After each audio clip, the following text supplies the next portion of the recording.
Hey, you are listening to Abyss Gazing, where we celebrate all things spooky and mental health. I'm your co host, Mark, I'm your co-host, Josh. and we're talking about some weird shit from Italy called what? Adam Chaplin, claiming to be one of the bloodiest movies ever made, goriest movies ever made. Look, in all of its defense, Adam Chaplin, the filmmakers behind that movie, never said that. Bloody Disgusting said Whatever. It was that. still advertised as such.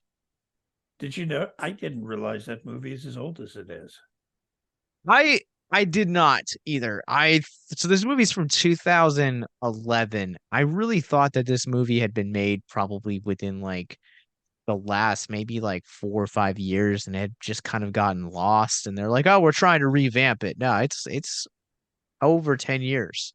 And it's an extended cut that's on Screambox right now. Yeah, I I am don't know okay what's with different, that. but Yeah. It's about so the regular version is 84 minutes according to Letterboxd, and the version that we saw is 92 minutes. so it's 8 minutes difference. Yeah. So I don't know what really is maybe I'm also not super familiar with Italian cinema the way that I probably should be. So I'm not either. I don't know if like the some of the gore maybe is like lessons, maybe some of those scenes are like extended here for the States. So I've seen like comparisons of a history of violence, some of its scenes to the European release.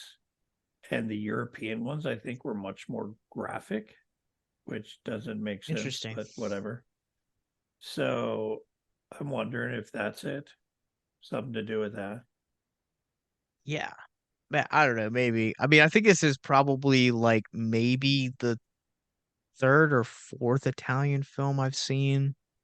Um, Now are we talking outside of Dario Argento? so I'm pretty sure the only ones I've seen up to this point have been Argento films because I've seen Suspiria, I've seen Dark Glasses, which we covered last year, and then New York Ripper, which is not Argento. Um, Still a fun movie though. But So I this thought is wait, yeah, fourth film. New York Ripper is Italian? Hmm. Huh. I'll be damned. I'm pretty sure it's Italian because all of like the cast and crew, but like the version that I saw streamed on Shutter earlier this year, it's the sub or sorry, the dub of it is very poorly done. So you can kind of quite tell they're speaking another language. And I was like, oh, this must be like a thing. Okay. It's weird because I've seen some other movies that have been like foreign movies from English speaking countries done in English, but have voiceovers for some reason, which is one of the weirdest things I've ever seen. I mean, it's up there with Ray Park was the actor for Darth Maul, but they had a different actor as the voiceover for the voice of Darth Maul.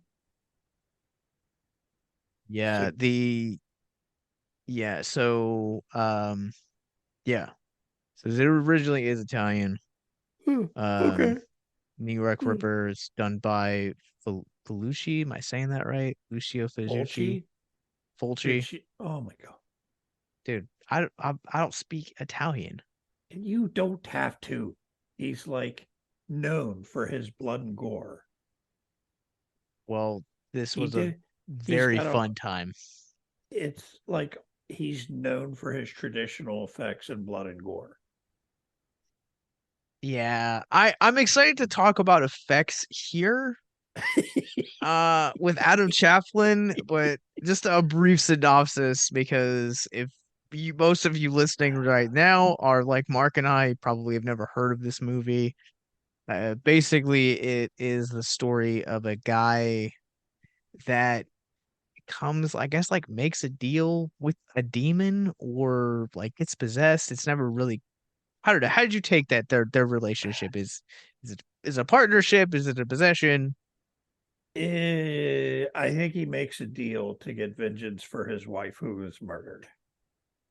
So let me boil it down to make it simpler. This is essentially The Crow, just Anime style. anime style, just over exaggerated in every way possible and like gory as hell. And it had some excellent effects. So, but it also had some cheesy effects too. It almost reminded me with some of the fight scenes and the way he fought and they recorded some of the action almost reminded me of like live action Fist of the North Star or live action Dragon Ball or something. Yeah, so the style of whether you're talking about fight choreography, how the camera handles itself sometimes, even the practical effects, like there's so many different influences throughout this film and like tonal shifts. But here's the thing is that even for as messy as this movie can be sometimes, it never ever feels out of place. Like everything just kind of feels like it flows together. And I And think that's like the beauty of this movie. it never stops being bloody. No. I don't think there's a single scene that doesn't have blood in it or leads up to bloodshed within few minutes. And Yeah, it's fantastic. I on a scale of like 0 to like percentage wise out of like 100, what percentage of this movie do you think is like soaked in blood? Probably about 80% of it. I was gonna say the same thing. Because like, don't get me wrong, there are definitely like times where they're like, oh, we gotta have like exposition and like there is a narrative like pushing itself forward. And there are times where you don't see blood, but then like, where you had like 3 minutes of talking, now you have 7 minutes of blood and gore. And that's just the nature of Adam Chaplin. Yeah, it was fun. Yeah, this movie was an absolute blast from like start to finish. I knew probably within the first maybe 3 minutes of this movie, I wrote in my notes that I had a feeling I was gonna love this movie because like I, when we I talk about was I go was ahead. waiting for the what the fuck is this text message? What am I watching? Because it's so over the top and off the wall. It's just kind of it's one of those things that it just kind of keeps getting weirder. So like one of the things, I don't know if you caught this or not, but one of the things that like dawned on me as watching this is like there are very few people in this universe that are on the camera that actually look like everyday people. Yeah, Uh everybody's got some sort of makeup or mask or something that they look like people, but at some points look like meat puppets. like there's one moment where the I think it's a cop and he's like getting ready to like go into the tunnel to find Adam. And to me, that moment, there's a moment where the camera is just like standing on him for like maybe no more than like 5 or 6 seconds, but you just get a good look at his face and this position, the way that it's like lit. It reminded me of that movie we covered earlier this year That had all the weird from puppets. Popcorn. Yeah, Popcorn Frights, the Abrigio. Like I was like, oh, it's like this is what this feels like. Like it's just Yeah, weird and it's but I think it, it lends into like what makes this movie like stand out and like have conversations and podcasts about. it's got its own unique feel, and it gives its own kind of atmosphere because of the look of everybody, either looking burnt, diseased, and heavily make-upped, whether it's with prosthetics or scars or something. And some of the people just don't even look real. But you can tell that they are. It's somebody in heavy makeup and prosthetics and stuff, but it's just it's weird. Yeah, like Denny, so Denny's the villain in this movie. And That's if the you've dude with ever, the mask. yeah, he's the guy with the Okay. mask. And if you've ever read the best way that I can describe his like character design is if you've ever read the comic Hack Slash. He looks a lot like the slasher that Cassie travels with, whose name is escaping me at the same time because he's like basically he's got some like kind of disease where all of his skin has melted off and he's basically just pulsing veins. He's got a mask that's too big for it's too small for his face, and that he's just got this like thing in the back of his head that just has like IVs and stuff. IVs and blood just kind of going to like different portions of his body. Like the scene where he was sitting in there monologuing to Mike was like he's just like sitting out there like taking like describing like different evil things, and he's just like taking one IV out of his arm and then sticking it in his neck, and it's just it's a really random scene, but again it gives way to more bloodshed. Yeah, everything just leads to blood and violence. It was excellent for that. It's not a deep movie. It's just It's a bloody fun movie.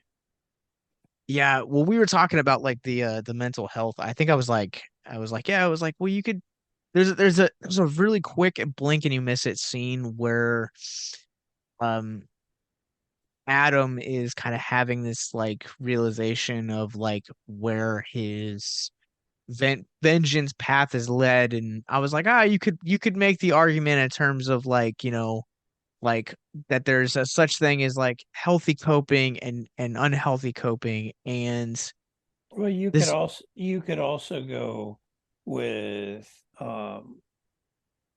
grieving and the loss of a loved one. yeah, like that there's like So healthy ways to grieve and unhealthy ways to grieve. I thought this was pretty healthy to me. The complete and total Punisher uh, route. I will Like kill everyone. what I was gonna say is like the more like the further it gets on away from that scene, the more you're just like, man, like this movie is like just popcorn. This is like just turn your brain off and just like enjoy the blood. Like this is a great movie for like comfort or like just a fun time, you know, like you had a hard week and like you need something for your mental health. This is a great movie to do that too. It feels weird to say that too. This It's movie was just just so much fun.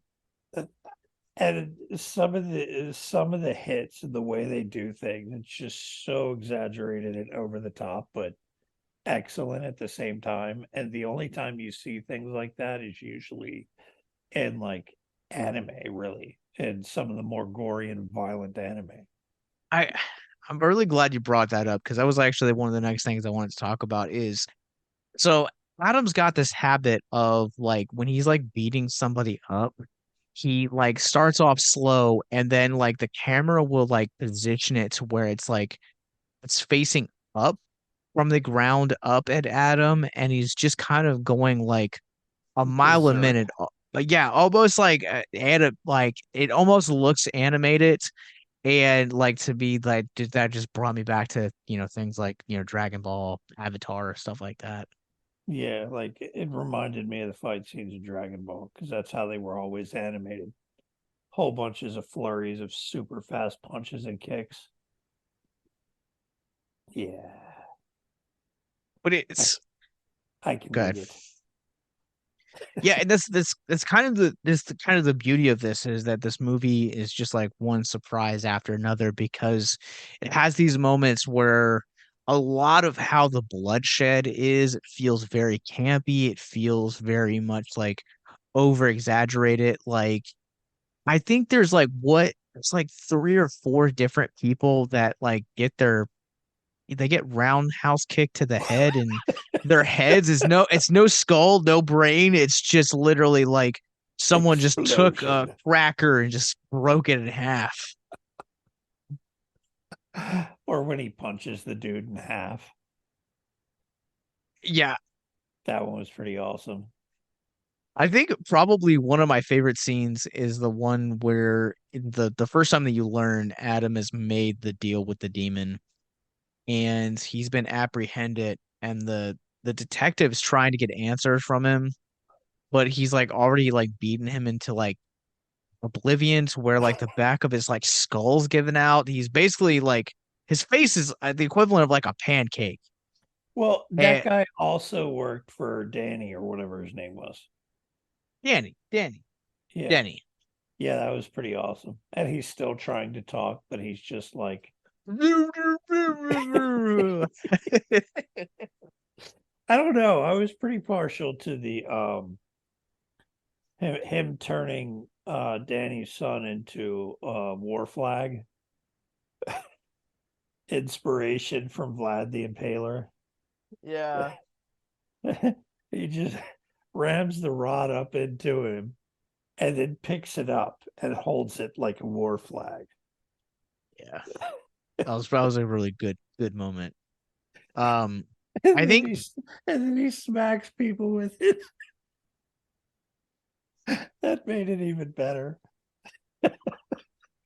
I think also all yeah, like I really also loved how like weird this movie got in terms of like not to say that like up to this point we haven't been talking about the weirdness with people being turned into flags. But there's a moment in this movie that he's like you haven't quite like actually met Adam yet, and there's a cop that goes into the tunnel to like find a missing person. And the way that is shot, it looks very much like some of the snuff film scenes from 8mm, where it just feels like really raw and like almost like voyeuristic. Maybe we should cover that movie at some point, It is a Nicolas Cage movie. but we haven't covered it. We haven't, but it's technically supposed to be for that high praise because it's a Nicolas Cage movie. Anyway, Now, if you want to do 8mm too, that's a different story. I haven't seen 8mm too. I haven't either. But you know what I have seen? Adam Chaplin. Adam Chaplin. It's kind of hard to not admit you've seen it after you've seen it because it's just so out there. It's like you don't even. I I missed a lot of the subtitles for watching people like be disemboweled or being brained or something. The violence takes away from the subtitles because you're too busy watching people get exploded. You are. And it's part of the joy of watching this movie. And I will also like just want to put this on record. Like when we talk about like how like this movie is probably one of the most over exaggerated films I've ever seen. And not just in terms of like gore, but also in like it is clearly trying to be a satanic film to where the point of like so when you meet Denny's like whole thing is like his mask has like an upside down cross. Um like the deal that like the signifier of the deal that Adam makes with the demon is an upside down cross. There's a point where he bleeds from it and it like bleeds out like the upside down cross. But the thing that got me most about this is the fact that he lives in a freaking upside down cross. I was just like, wow, okay, this we're really hammering this home that it's like violence and like just Satan apparently in this joint. But at the same time, during his final beating, facing his death, Danny starts praying. He does. It's one of the out of all the most random moments in this movie, I'm like, by that point, I was like, dude, stop, please. Like you've clearly made it a point to that 80, 90% of this movie has like articulated your position in religion here. And now this is flipped. I don't know, it just felt weird to me. It did, but for some reason it still fit in all of the ridiculousness. That's the thing that I loved about this movie is that no matter how much things that what you would consider to come out of quote unquote left field still felt like it felt right in the tone that they were creating and the story that they were telling. Yeah, it's there's not a lot to say about the movie other than it's entertaining, everything fits, and it works for what it is in every way. Yeah, I could not agree more. This movie is it's over exaggerated, it's campy, it's bloody, it is I mean it is a celebration of like independent cinema because this movie does not look good, No, it but doesn't. the It doesn't. practical effects absolutely make up for it. The practical effects are a blast. That, Yeah, and that's what makes it good. I think honestly, like that's the thing about like being a horror fan is that if you grew up or even if you came later like myself into it and you go back and you watch some of the foundational stuff like Nightmare on Elm Street, Halloween, I Spit on Your Grave, Last House on the Left, Psycho, all of these films that embrace the genre from different vantage points that are using practical effects, even going back as young as the 1930s with The Invisible Man and Frankenstein and The Werewolf. Like always there's always like a fine appreciation for practical effects, and when you get a movie that comes out as late as this movie does, and this movie is not only a celebration of gore but the celebration of the practical effects that make gore effective, this movie is a love letter to the genre. Yeah, it's you don't get into a movie like this in general when you get into big budget stuff or mainstream films. You only get into something like this with your B movies typically. I don't know of a major release movie that would even be remotely close to this as far as the practical effects and blood and gore. And I think also too, like this being an Italian movie, this is also from what I've told, because the Italian cinema is a subgenre of the genre that I haven't dove really into a lot. Like I said, I've only seen, three or four, including this movie. But I'm understanding that like when you really get into genre the filmographies of like Felucci and Argento and a lot of like the other, maybe not so influential as those two, but like some of the other like entries into that genre, that's the thing about like um this type of genre is that it's like Italian horror is just weird, and I'm It so is fascinated by that fact that it's just weird. like American horror tends to stick with jump scares and big budget filming, looking pretty. Your Asian stuff deals more with atmosphere and a lot of folklore and things like that. And your European stuff just is weird. And I don't know any other way to put it. A lot of it ends up being really weird.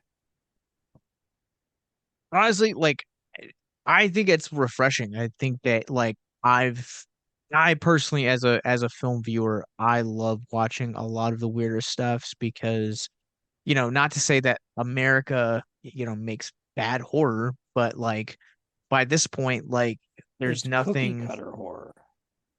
I would say more modern day, more mainstream because there are definitely like independent films that I've seen in the last 5 to 10 years that have gotten weird, that have gotten bizarre. And but here's the thing is that there those types of things here in America, those types of films create a very niche audience. And so They they technically don't find a audience until, they're 10 to 15 years removed. Yeah, somebody's watched them and they've gained a reputation where everybody flocks to the theater to go see the next Insidious or the next Halloween or the next whatever's in the line of the major franchises. But you get outside of that, and they're either limited release or straight to video on demand these days. One or the other. They're not so much theater releases. Yeah. So we can't really, it makes it hard to find the good stuff that's not a major release because it's so hard to find them unless you know where to look and you follow things like Fangoria and Bloody Disgusting and things like that that talk about some of these more not quite underground but lesser known movies. I would definitely say that Adam Chaplin is definitely in the conversation of undergrounds. Yeah, Uh just because like I mean this movie's 12 years old at this point. By the time we're recording this, it's 12. And I think this is the I had never heard of this before I found the article. Had you ever seen this movie? I found out about it when you sent me the article. Yeah. And like that was a bloody disgusting article from like last week. Yeah, So and so like I said, you don't find out about stuff like this unless you follow sources like Bloody Disgusting and Fangoria and other horror sites and magazines and things like that. well, so that's also the curse, blessing, and cursing of streaming nowadays is that you are finding films that are hidden gems like Adam Chaplin. But again, you need that additional, like, I think what you're saying is right. Like, you need that additional surplus of information coming out from, those reputable sources, whether it's Dread Central, Bloody Disgusting, Fangoria, Facebook groups, because there are independent, great independent entries into the genre. You just got to know where to look. Yeah, and that's what it comes down to is if you don't follow any of these things or know somebody that does, you don't find out about them. Yeah. And that's kind of how it is. Well, I will end this episode on a fun fact for you. There is a sequel to this movie. Really? There is a sequel. And I am 100% down to cover this in the future if it is something that you are interested in. And where Um, would we find said sequel? so the sequel is called Reborn from Hell, Adam Chaplin 2, and currently it is not streaming anywhere in the US, but also um interesting. Okay, so I misspoke. This is a sequel that is in development. It's not out yet. Oh, it's in Um, development. but yeah, this is it right here on Well, okay. Letterbox. So, synopsis from Letterbox reads: After the demon failed to take his soul, Adam is once again on the warpath with a new ally, determined to exact his revenge. Meanwhile, the ruthless warlord Captain Richards has returned to quote unquote Heaven Valley with the army of cyber soldiers to avenge the death of his son Denny. A storm is coming and it's made of blood and fists. Again, Oh, just re-emphasizing this is a bloodier, goofier version of The Crow. okay then. Yeah. All right. Well, we will be back next week. We're gonna be sitting in cross we're gonna be sitting internationally again. We're gonna be covering 1995's Day of the Beast. Mark, where can people find you online? Right now, probably napping somewhere because I'm tired. I'm not doing a lot right now online, so yeah. You guys There's can't see that. this, but he's recording this from his bedroom. Well, it's I not dug my him out. bedroom. It's my office, but like every light in my house is off right now because I'm done. Yeah. Well, you guys can find me on my other podcast, which is currently on hiatus. That's High Praise, a Nicolas Cage podcast. You guys can find Abyss Gazing wherever you guys get your podcast from. And if you're a movie nerd like me, look me up on Letterboxd at Captain Nostalgia. You guys can follow our parent company, Victims and Villains. We are on Facebook, Instagram, Twitch, and YouTube, and wherever you guys get your podcast from, as well as Patreon. And until next time, remember, the longer you gaze into the abyss, the more the abyss gazes back into you. If you or someone you know is listening to this podcast right now and you're struggling with suicide, addiction, self-harm, or depression, we encourage you guys to please reach out. This is the heartbeat of why we do what we do. Suicide is currently the 10th leading cause of death in the United States, and as of this recording, there are 132 suicides that take place each and every day on American soil. And when you scale back internationally, there are 800,000 successful suicides. That is one death roughly every 40 seconds. So if you or someone you know is struggling, you guys can go to victimsandvillains.net/hope.